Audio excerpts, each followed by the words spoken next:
Говоря о 21 годе и о том, что тогда произошло, ни в коем случае нельзя не только забывать, а вообще не учитывать события, которые предшествовали этому.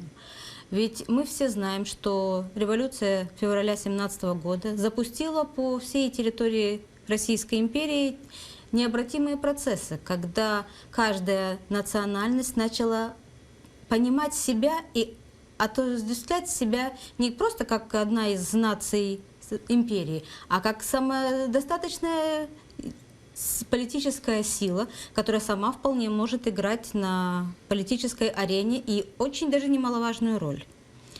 И здесь можно только восхищаться крымскими татарами и, увы, очень жалеть, что Центральная Рада не была столь активна, как были татары.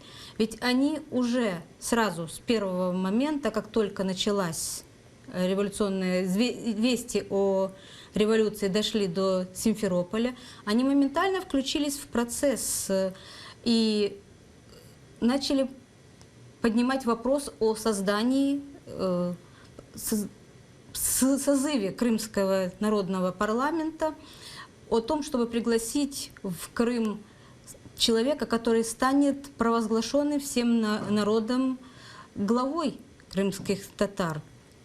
То есть, по сути, вы считаете, да, что процессы в Крыму были более мобильны, чем на материке Украины? И вот, у нас просто в этом году столетие украинской революции, тоже важнейшее событие. И вот вы считаете, что все-таки даже Крым здесь был немного более, процессы были политически интенсивнее? Да, это вот ваше мнение, да? Более того, увы, к сожалению, можно сказать, что даже гражданская война началась в Крыму раньше, чем по всей остальной материковой территории.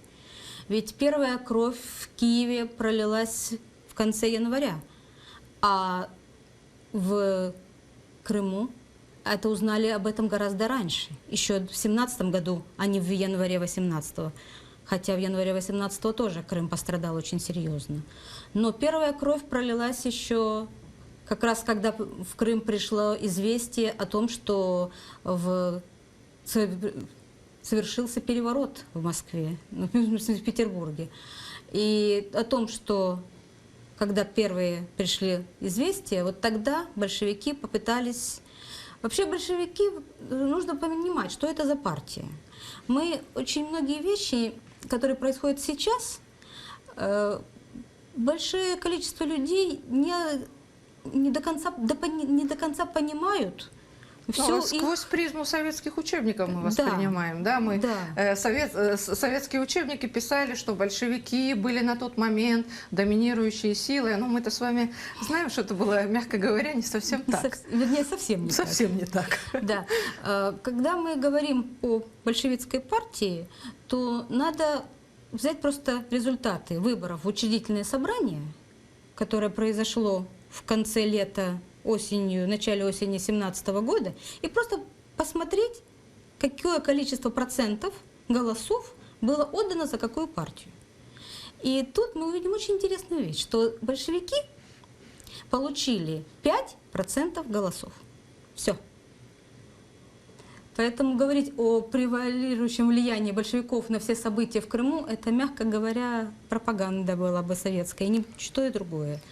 Вообще большевики, в Крыму большевиков как таковых не было. Мы можем назвать всего лишь одного человека, которого можно сказать, что это крымский большевик. Это Исмаил Фердевс. Все. А все остальные большевики, которые проводили все процессы, проходившие в Крыму, это люди, приехавшие в Крым. Понаехавшие, что называется, да? Да, да. И конечно, в течение всех событий гражданской войны, революции, некоторые люди из тех, которые сюда приехали, они уже понимали, что это за край, как здесь нужно себя вести. И многие из тех, кто приехали, впоследствии, в 20-х годах, проводили политику, которая была направлена на поддержку крымских татар.